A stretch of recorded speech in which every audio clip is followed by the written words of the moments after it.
Hey friends, thanks for joining me today. Thanks for joining me today in our all-at-once melodic fingerstyle class. What we're doing is building on everything we've been doing in the past 4 weeks. And today we're going to start looking at what happens when you have a constant bass line, but a contrary melodic line going on at the same time. I've got a couple examples for you. And so make sure you're all limbered up and you got your fingers ready to go so we can pop on down the trail. The first one we're going to take a look at is a tune called Walking Down the Trail. This is one that I composed as a fingerstyle etude while I was just sitting around with my guitar. And it just has that feel, which is how I got the name. It's the final track on my Between the Tracks recording that was released last summer, which won a Global Music Award. Whatever those mean. Anyway, this is one of those tunes, if we can put that up for everybody to see it, that's got a constant bass line going along with a melodic line that's repeated. It's not difficult, but it sounds really cool.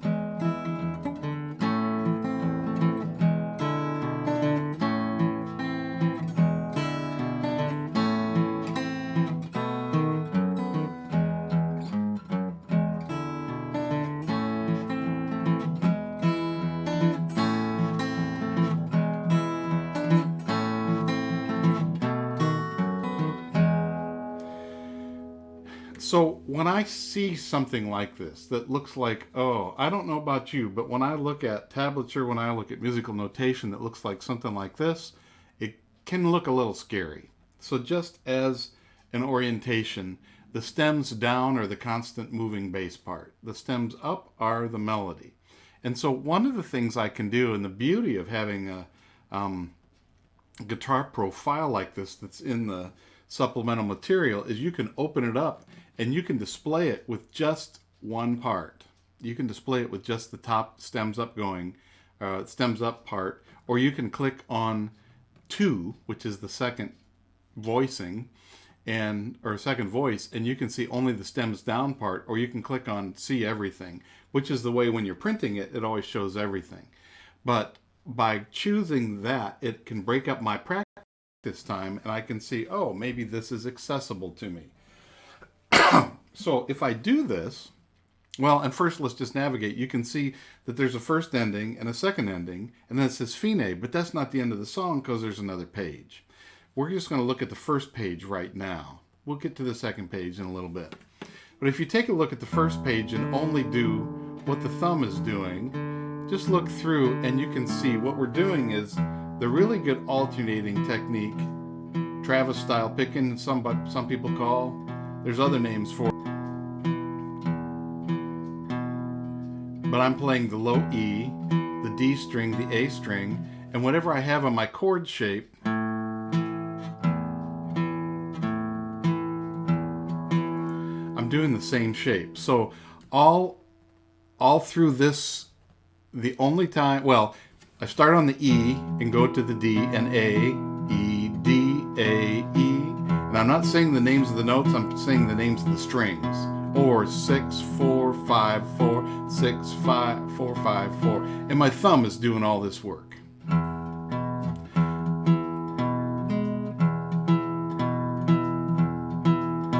When I change to the A chord, because A is the name of the chord, my open string is going to be the A first. So it's A, now it's 5, 4, 4, 6, 4, 5, 4, 6, 4. So every time the A chord is playing, I'm starting on the 5th string, or A, D, E, D, A, E, D, E, D.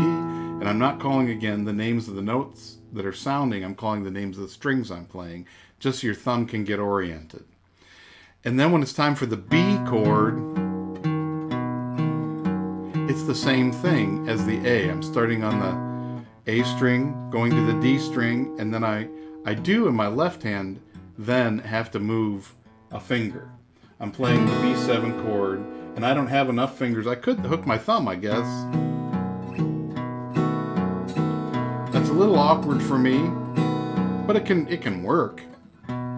Sometimes I learn awkward and then it becomes comfortable.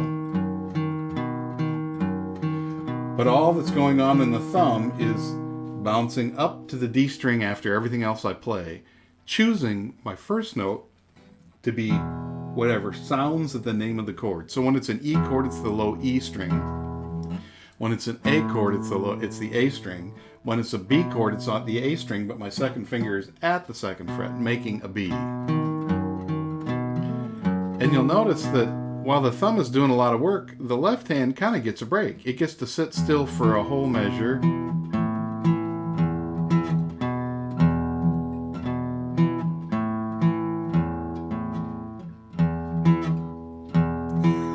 Now, as I'm thinking about it, it throws me off. You might have this experience too. I can do it. I can walk down the trail and until I start thinking about every single step and feeling every little rock and pebble and branch and piece of asphalt or oh, there's the dog dung that I just stepped in.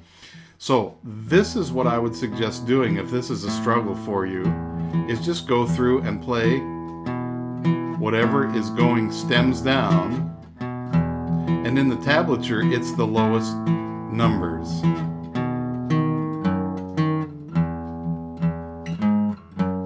That's the first ending. That's where there's a change and I'm playing everything on the low E string. Now, let's do that together a couple times through. Just take the first ending. Let's go 3 times through. Here we go. 2, 3, 4. A, E, A, E, A, B7, walk down, E beginning, A, E, A, E, A, B7. And then if you're doing this, if you want to slide up to that 4, it sounds kind of cool. Here we are at the beginning. E, A, E, A, E, A, B7. One more time. A, E, A, E, A, B7. Now, you may be asking yourself a question because I was not talking about the chord that changed in the middle of the measure. Because if you just play the chords looking at them, E, E7, A minor, yeah, the chords change halfway through the measure each time. But the bass part is not affected by anything else that changes. The thumb just keeps doing its work no matter what's going on.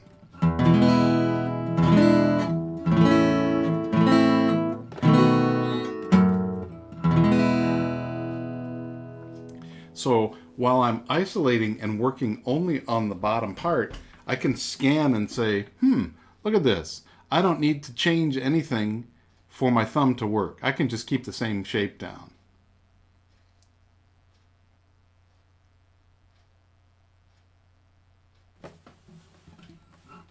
Now, the stems up part. 1, 1, 1. That's the same thing, 3 different lines, 3 different times. Rest, E, D, C sharp, C. Rest, E, D, C sharp, C. Rest, E, D, C sharp, C. Rest, B, A at G sharp. So we have the bottom bouncing around and the top part, a sustained coming down, descending line. And this is actually, it looks like it's higher than it is. Here, let's talk about the guitar convention for a moment.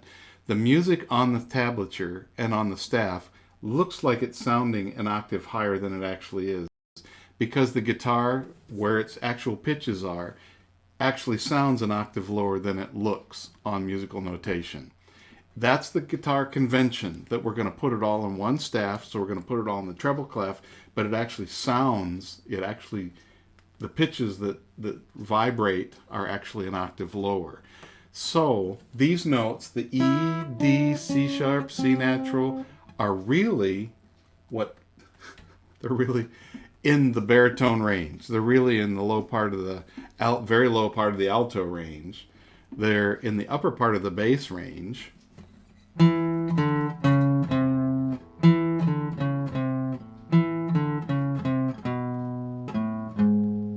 They're in that beginning of the place of where Broadway songs that are the heartstring tuggers. This is this descending chromatic line that we have, because we're walking down by half steps. E to D is a whole step, and then we've got D to C is a whole step, and then a half step is C, then a half step to the B, and then a whole step to the A, and then a half step to the G sharp.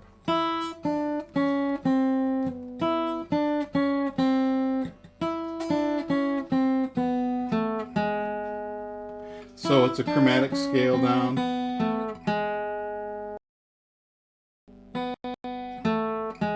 With one whole step at the beginning, and from the C to the B to the A is a whole step. But other than that,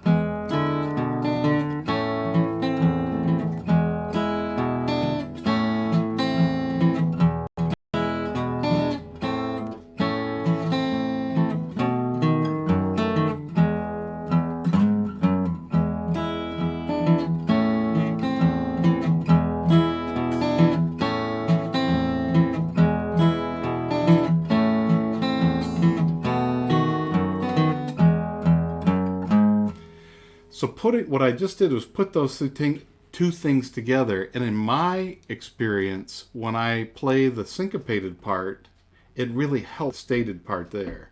So if you're trying to play that, practice that stems up stuff, and you don't have something consistent going, could be a foot, one, da, da, da, da, rest, da, da, da, da, rest, da, da, da, da, rest, da, da, da.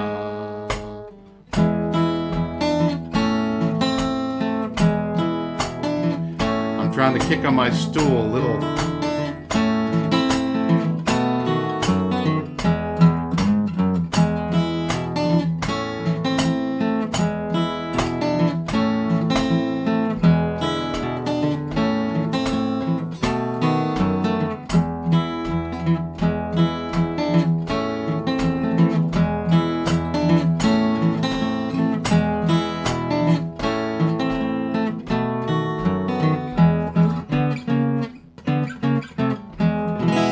Now that part isn't written in this tablature. This is the chart from which I play everything, and the chart doesn't have every little nuance of what could happen, but it does have the roadmap. So let me just pause and see if you have any questions about doing this part right now. And if you're having an easier time doing the thumb part or the finger part, that just says, okay, I know what I need to work on. It's not something to beat yourself up about.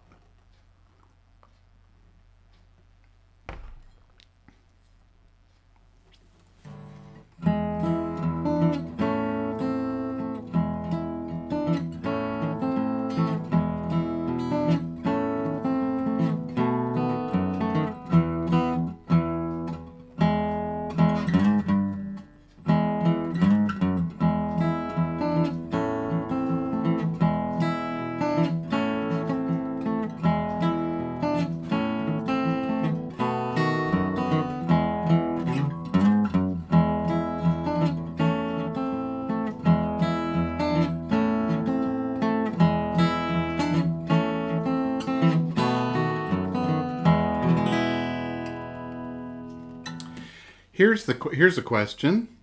Do I find that I have to compartmentalize each part, or do I think of them as one unit? I say yes to your question of either or.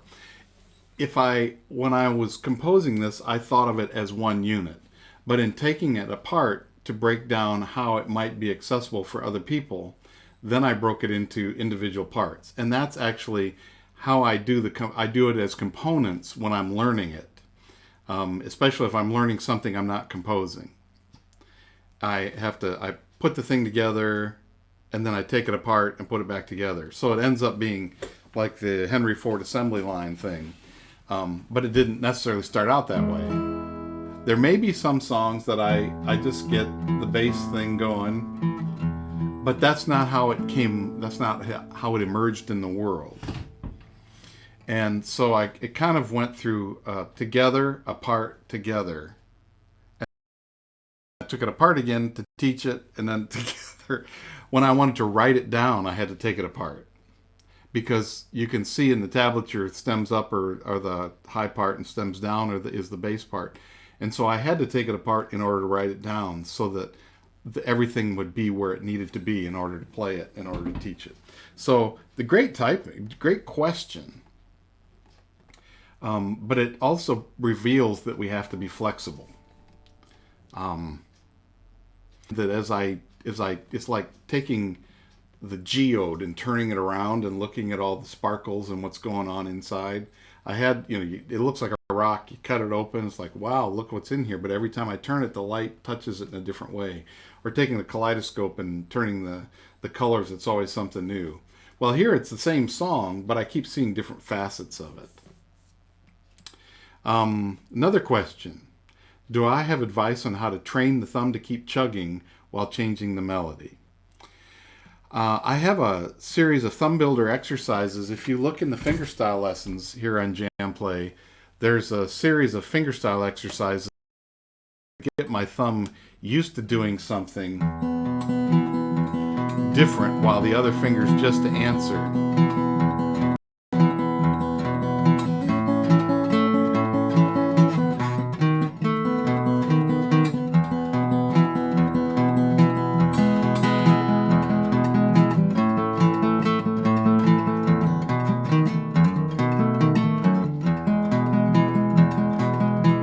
So right now I'm answering. These are some of those exercises.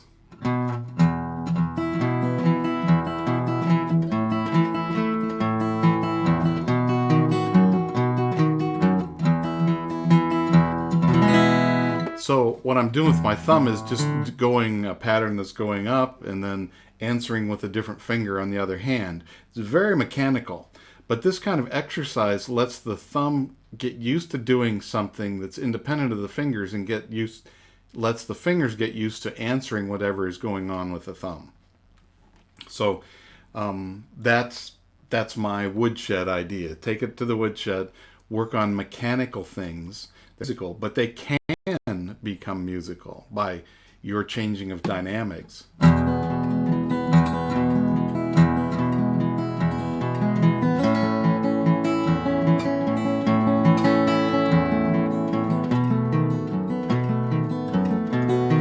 Whoops, I just changed the meter.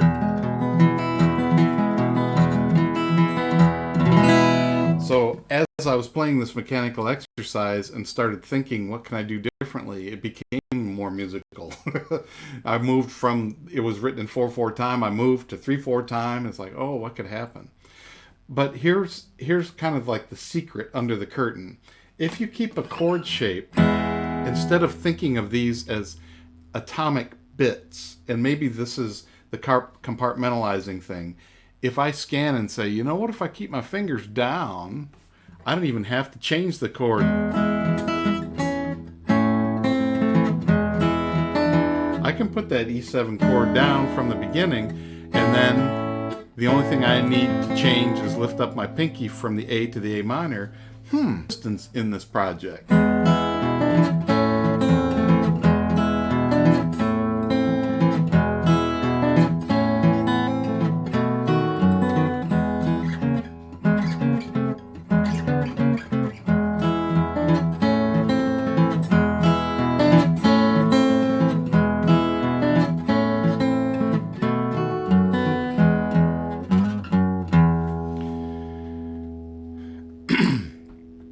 So when I bump into something like this, the other thing is, here's a psychological thing. I stretched this out. It could have all fit on one page, perhaps. But by stretching it out, well, I don't know if I want to say emotionally, but psychologically, it looks like, oh, I might be able to do this. This looks relaxed. When everything gets squished on one piece of paper, it can feel really frenetic. It can look scary.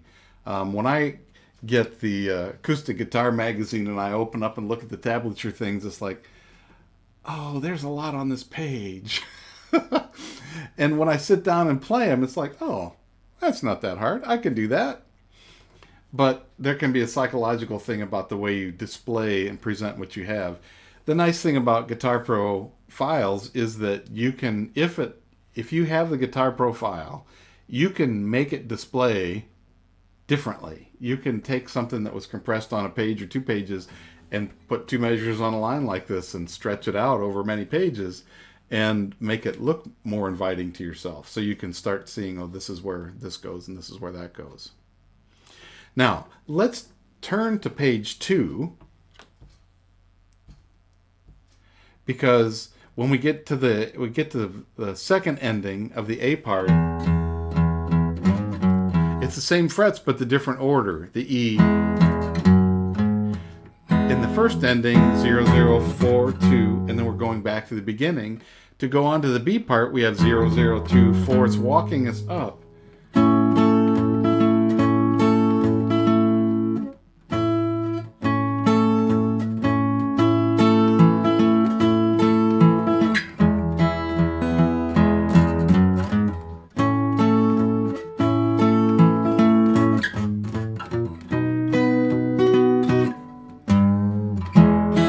And then we have this nice bend that's really fun.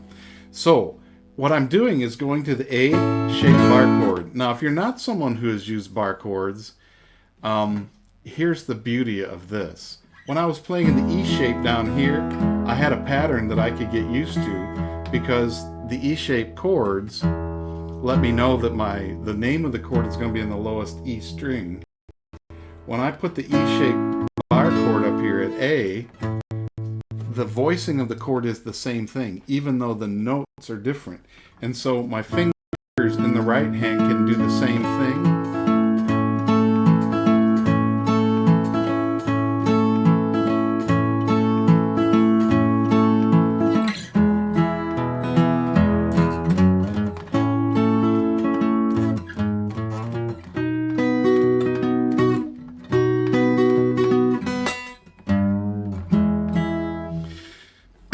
We get 2 measures of A, and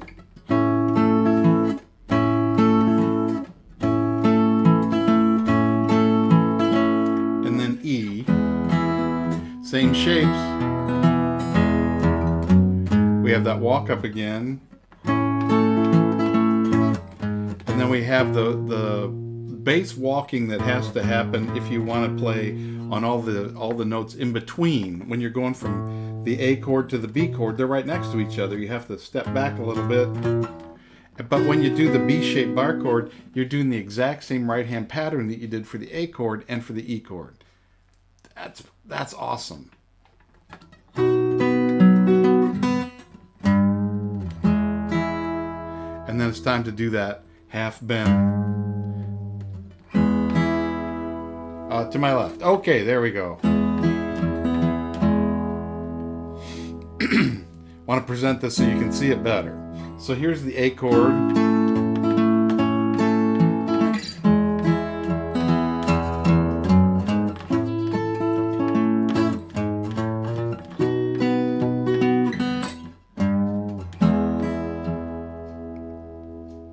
A again.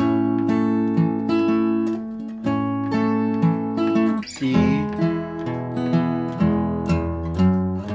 Walk up, A, walk, B,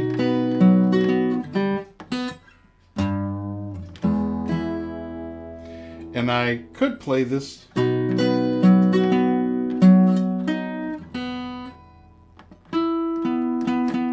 I could play the B on the D string.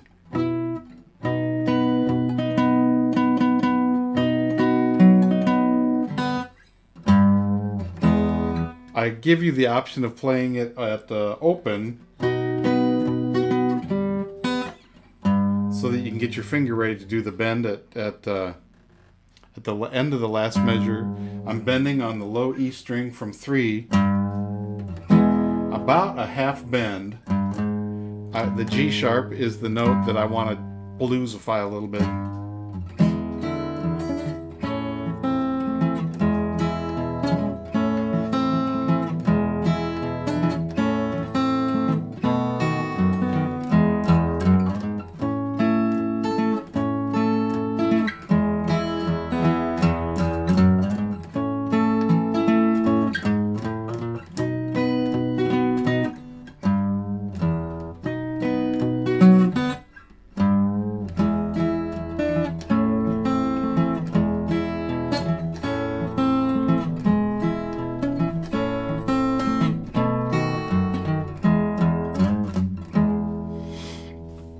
So I just played through from the end back to the beginning.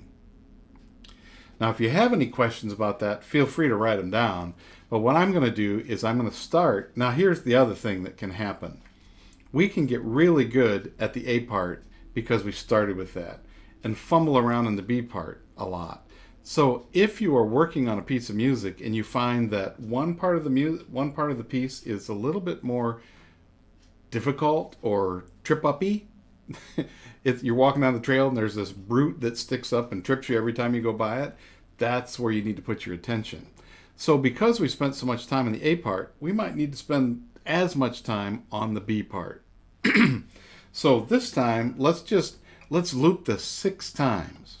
I'm giving you what seems like a ridiculous number.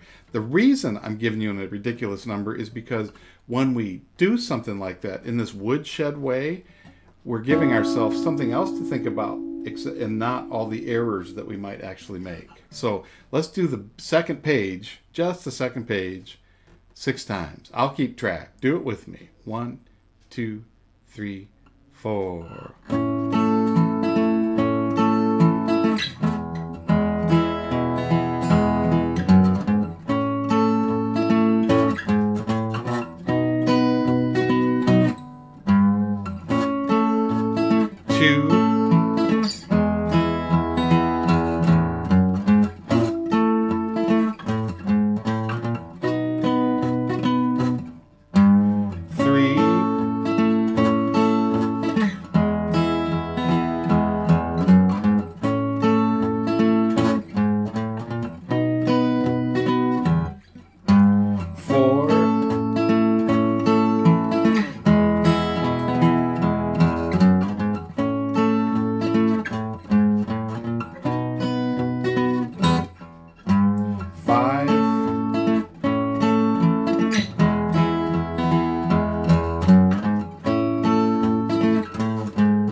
So that's 6 times through as a woodshed.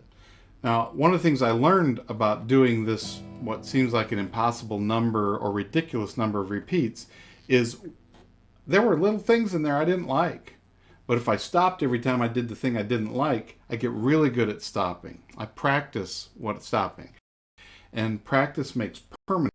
It doesn't make perfect unless it's intentional practice that is perfect every time you do it. This whole encoding things into the CD-ROM, or not into the RAM that disappears, into the hard drive ROM in your computer up here. The actual doing it is what makes it happen almost automatically. And there's only one way to do it, and that's to train yourself by doing it over and over again.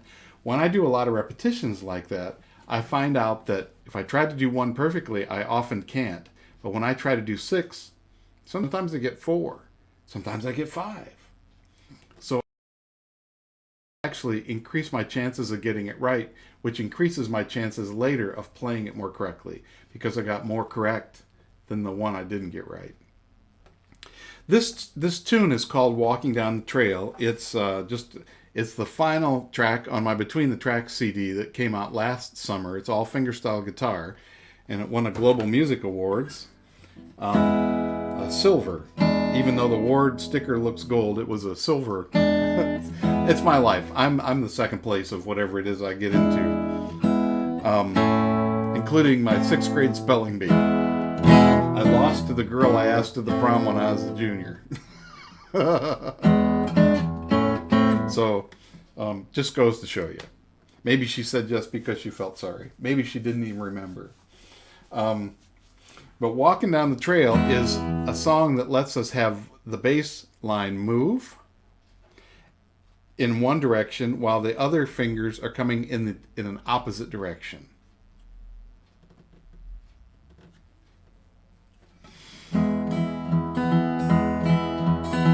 Now here's a good question. Are there tips for improving the accuracy in fingerstyle playing? The first tip I give is if you can keep a chord pattern in the left hand and don't look at all the individual notes or individual numbers in the tablature and say, wow, I've got to move my fingers around. There's a lot going on. But if I can keep my hand and my left for a whole measure, now it's not always true that you can, but if you can, that's going to take one piece of confusion out of my brain, and I can then focus on the accuracy of where my right hand is going. Then, looking at this kind of a song, let's go back to page 1, where the thing happens over and over again. The first 2 measures in the first line are the exact same as the measures in the second line, are exact same as the measures in the third line. I get to do the same thing 3 times.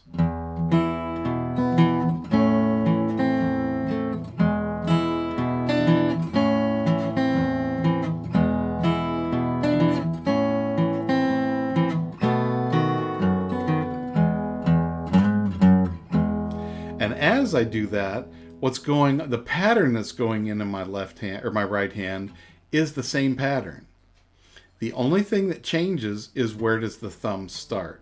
Now, this is where the thumb builder exercises that are in my beginning class, which is here on JamPlay, would be really useful for you.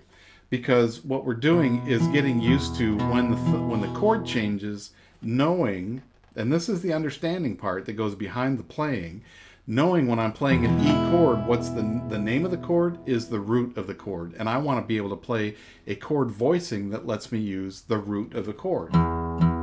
So when I play an E chord, I know the open ringing E string is the name of the chord. That's what I want to hear first. When I'm playing an A chord, the open ringing A string is the name of the chord. I want to hear that. So I'm going to start on the 5th string, the A string, instead of the E string, even though the E is also a part of the A chord voicing. When I'm playing a B7 chord, I want to find a B. Well, it turns out that when I put my second finger on the A string, that raises it up to a B. There's that note I want. And this is the only time I have to do a little changing in the measure, because I need not an E on the bottom, I need an F sharp on the bottom. But because I can keep the other, it's a four finger chord shape, but I can keep 3 of the 4 fingers in place. Okay, here's my challenge for what's going on in this hand. But I've got the familiar pattern. It's the same pattern that I was using for the A chord, same order of everything in the right hand.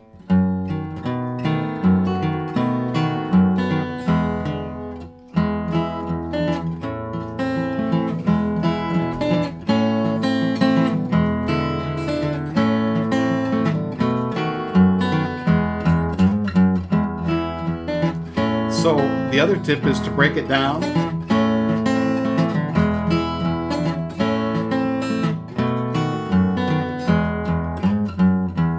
Which is what we did first in the class today. The first thing we did was break it down, so we played all the thumbs down notes first. We got used to just doing the E chord, and then we went to the A chord and the E chord and then the B chord. And if if you notice, when we go to the bar chord A, it's the same pattern as the E. When we go to the B, because it's an E-shaped bar chord, we use the same pattern in the right hand that we did with the E chord down here, because it's the same voicing. Now the stems up thing, we did also 1 and 2 and 3 and 4 and 1 and 2 and 3 and 4 and 4 and 4 and 3 and 4 and 1 and 2 and 3 and.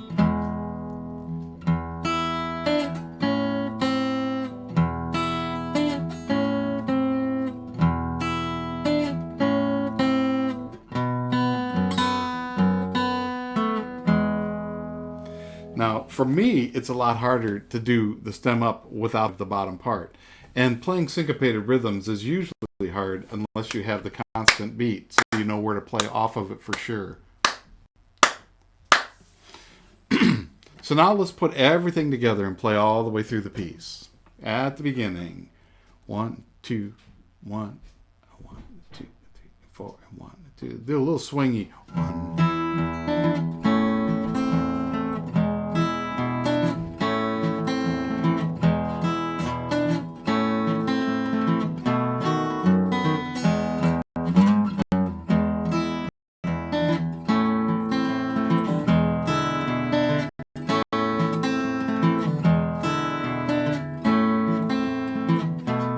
Here's the second ending.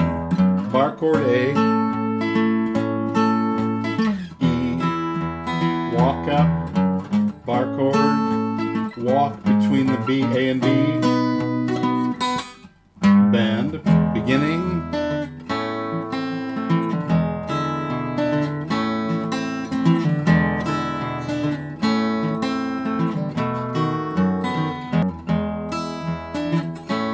this time we're going to take the second ending and go on to the B part. B7, second ending, walk up, A, bar chord,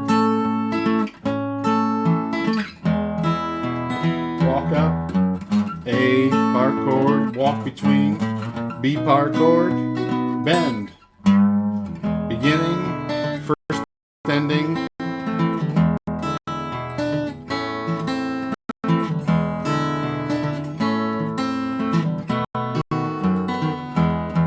ending. This time take the second ending and finish.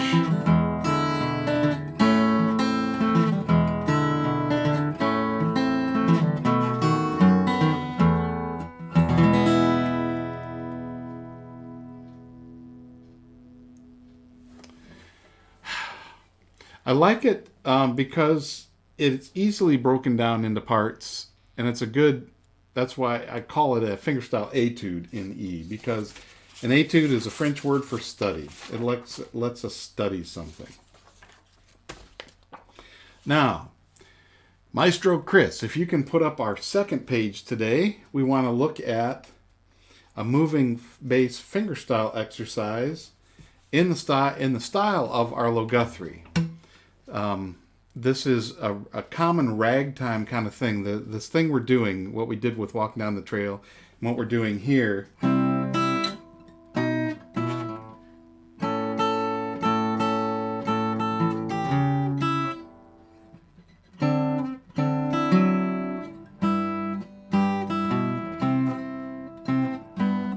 So we have some contrary motion and we have some parallel motion right next to each other.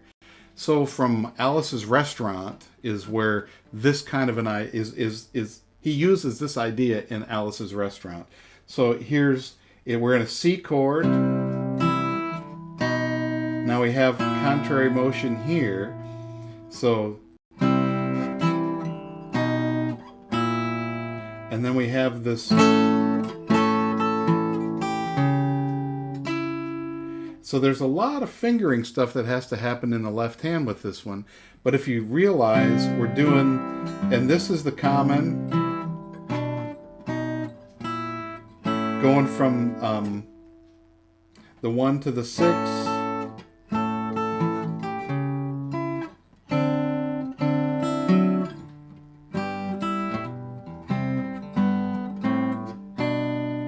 There's a bit there.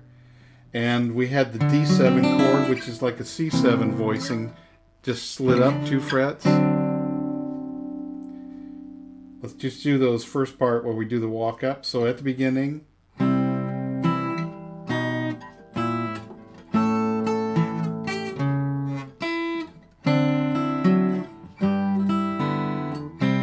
parallel walk up, go on because it's going to be almost the same.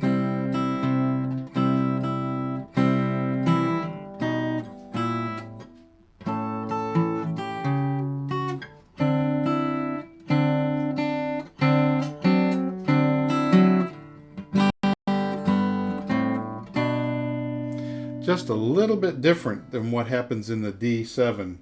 And it's not a change in the left hand, it's what's going on in the right hand. So back at the beginning.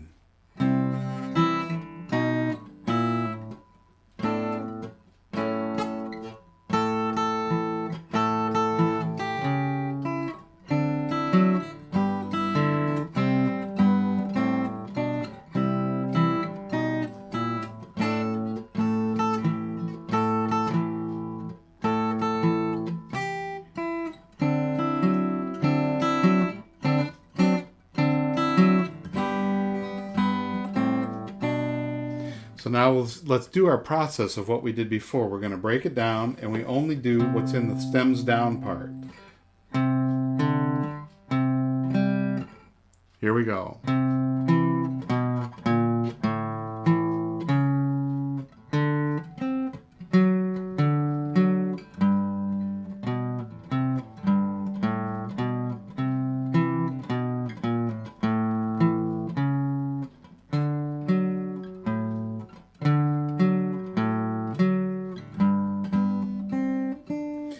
And I found myself doing the kind of thing that we often do as I'm going through it, breaking it up in pieces. I started thinking about individual notes instead of thinking about, if I just use this chord shape, I'm going to be good. So I have the C chord and I'm walking down, and then I do the A chord. I don't need that C sharp on the A string until the third beat of the measure.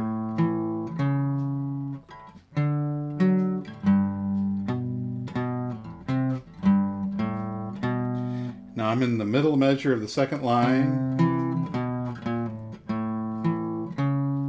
Now this time all I have to do is lift up a finger to get that A when I'm in this D shape or the C shape D chord. When I'm at the 5th fret on the A string, that's a D. Magic of the 5th fret for tuning. But if I lift it up, I got the A again.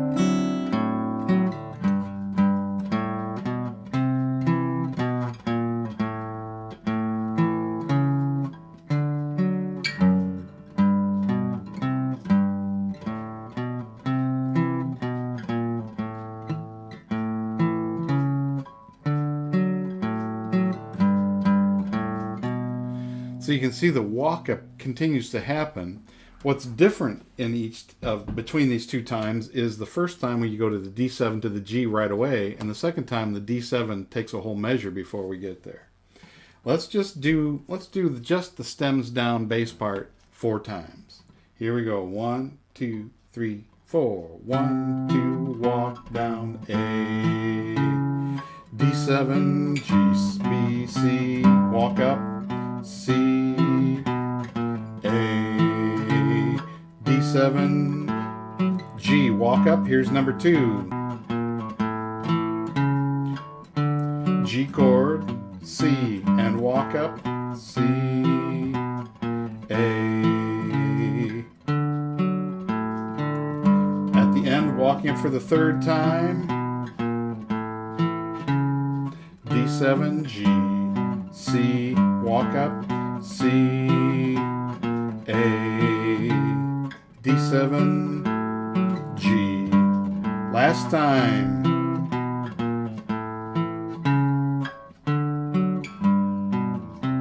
Walk up, C, walk down, A, D7, lift up, G.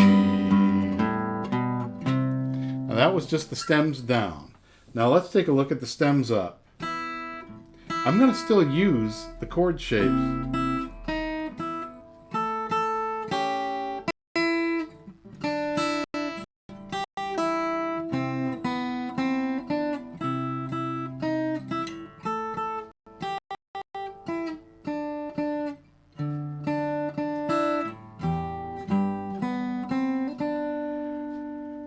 Let's do it again. Let's do it 4 times. 2, 3, 4.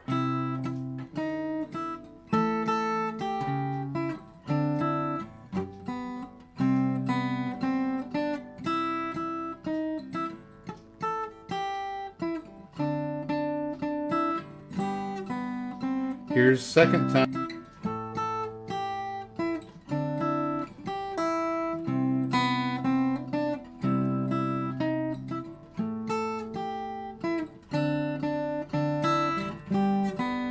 Third time.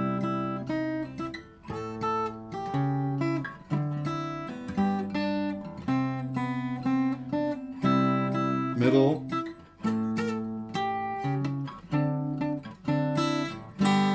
Beginning, 4th time.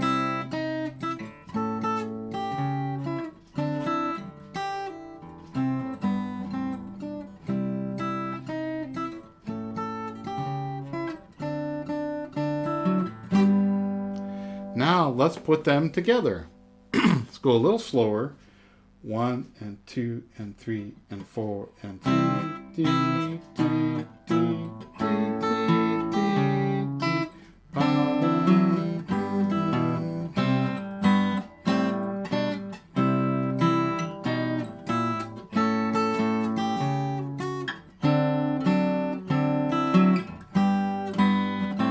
Beginning.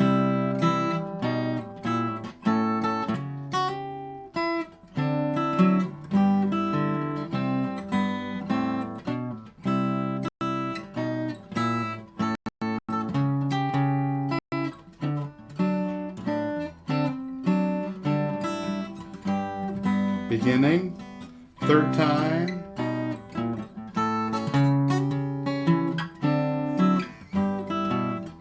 I find myself thinking when I go slow.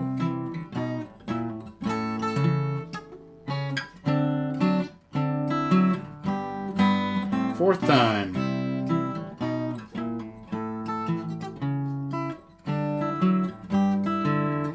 Walking up, middle.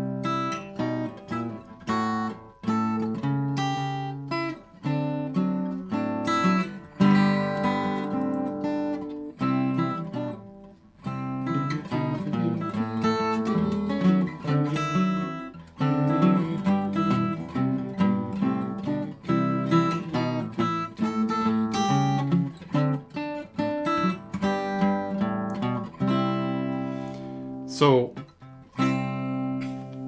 what we did today was take a song that has a bass line that's doing one thing, a melodic line that's doing something different. Sometimes it's predictable, sometimes it's not.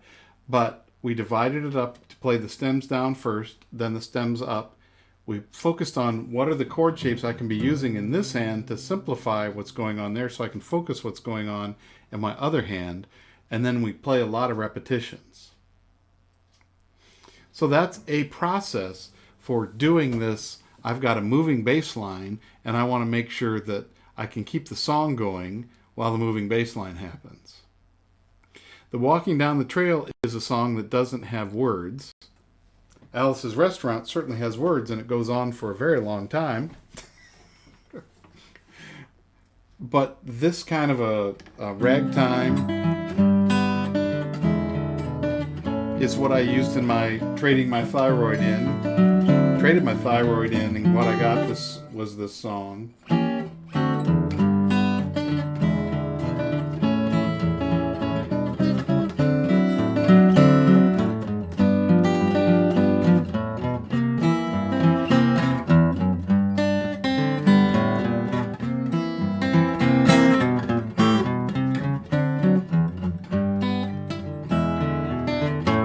So one of the things that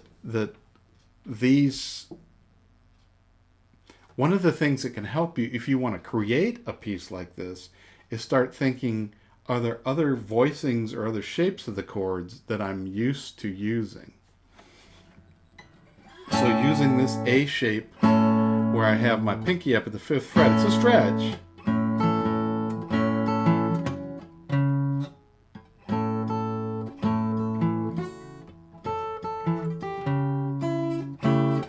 And then I end up in this shape is actually very similar to this shape. Because I have to get my fingers doing, 4 fingers doing something different.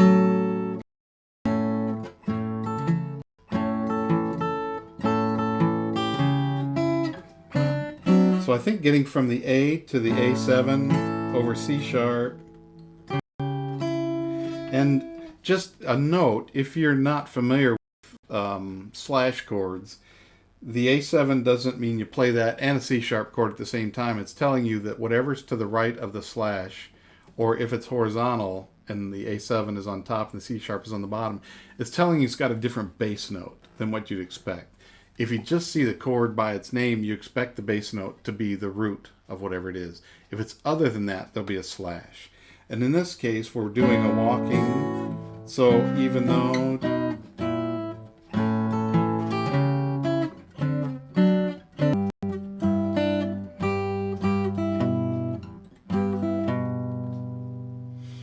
And actually that, it doesn't need to be a G over B right here. That should just be a regular G chord.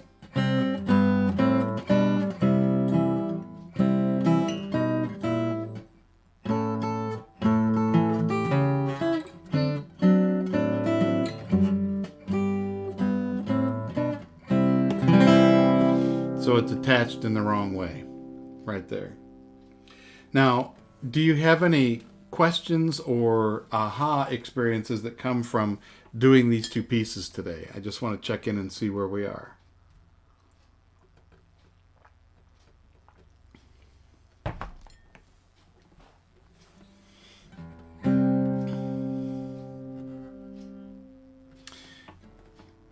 An assignment I can give you is, what are some pieces that you notice this kind of thing happening in the tune? Because the other side of working on something like this is realizing, oh, this either sounds impossible, but I'm trying to break it down so you can see the possibilities here, or I didn't realize that's what was going on that attracted me to that tune. Now that I know that, I can keep my ears open. Where else can I hear this kind of thing going on? Play.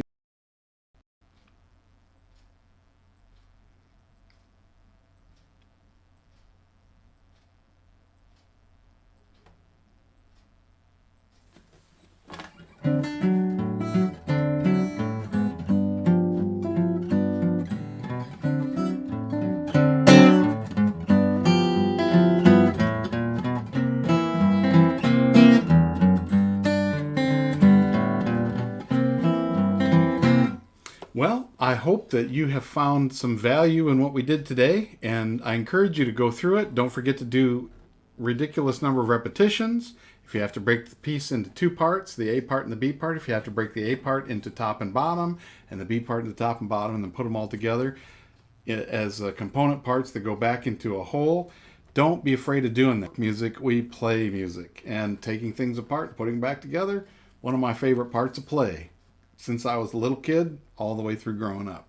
So it's good to be with you today. We'll be back next week with the next thing. But in the meantime, have a good time, keep your guitar close by you, and play. Thanks for joining me.